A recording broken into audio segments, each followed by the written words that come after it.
Thank you. I'd like to first thank the Chancellor, the Honorable Robert French, Deputy Vice Chancellor, Professor Robert Owens, and members of the Senate and members of the Executive.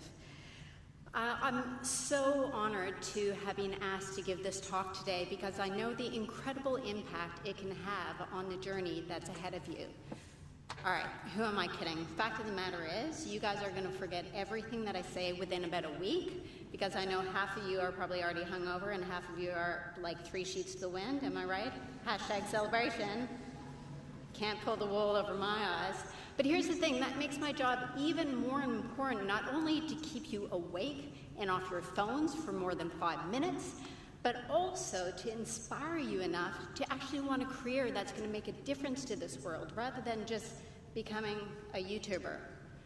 But in all seriousness, when I was first asked to give this talk, I thought, well, first, do they have the right person?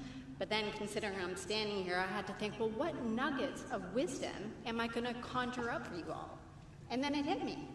When I was sitting where you're sitting right now, only a handful of years ago, what was really important for me to know?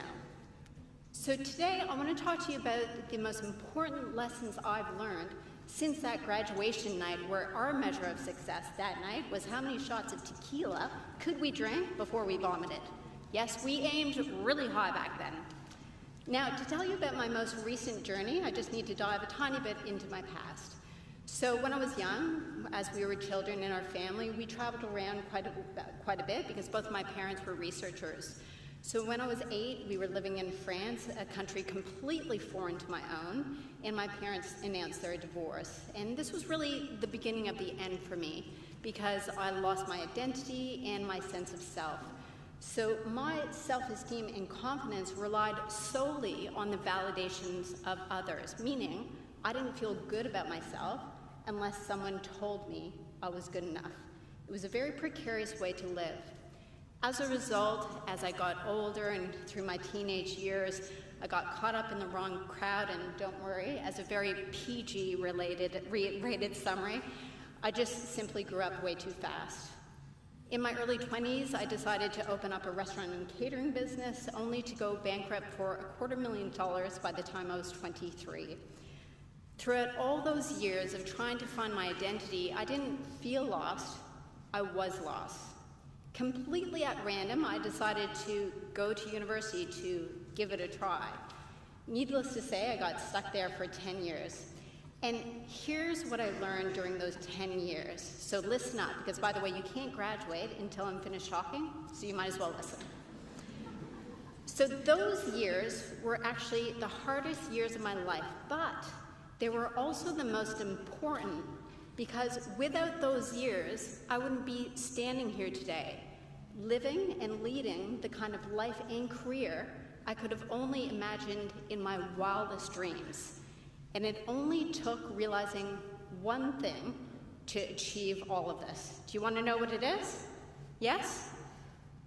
Well, too bad, I'm not going to talk then. Do you guys want to know what it is? Okay, keep on listening then. So those years were really hard for a simple reason. My mind was my worst enemy.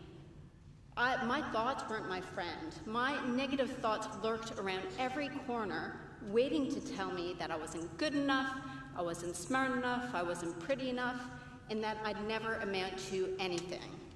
And maybe you can relate to some of what I'm saying here, because fact of the matter is we would never say those kinds of things to our best friend, yet we say it to ourselves each and every day. And the more I struggled with this internal battle, the more I tried to appear just normal on the outside in front of my friends and family. I was this scholarship-winning A+ student, but behind closed doors, I was a crumbling mess, just trying to hold on. But here's the thing, and why I'm so glad I went through this experience. Sometimes you need to lose everything in your life before you figure out what's really important to hang on to. And for me, this experience taught me to get rid of all the pretend identities I was trying to become. And as cliche as it sounds, I know, just being perfectly imperfect rather than a perfect phony was the key missing ingredient to a life and career filled with success. Authenticity is key. Because know this, if you forget everything else, just know this. You cannot truly be a success if you're trying to be someone else. It doesn't work that way. Trust me, I tried. It doesn't work. All right, so now that you know the what, that is authenticity, let's talk about the how. How can you go out there and stay true to your values, your passions, your beliefs, but still be a success in this dog-eat-dog world? And again, it only comes down to one thing. You see, I'm keeping it really simple for you guys today. I know you've had to memorize a lot, so I'm trying to be nice here. But instead of telling you, I'm going to show you. So who here likes champagne? Wow. I'm not getting a lot of love today here, guys. Who here likes champagne? Okay, just so you know, it's really, really expensive, so you have to get a job. All right, so hold the microphone. Champagne. On my count, the first person that comes here and gets the bottle gets to keep it. Ready, set, go. All the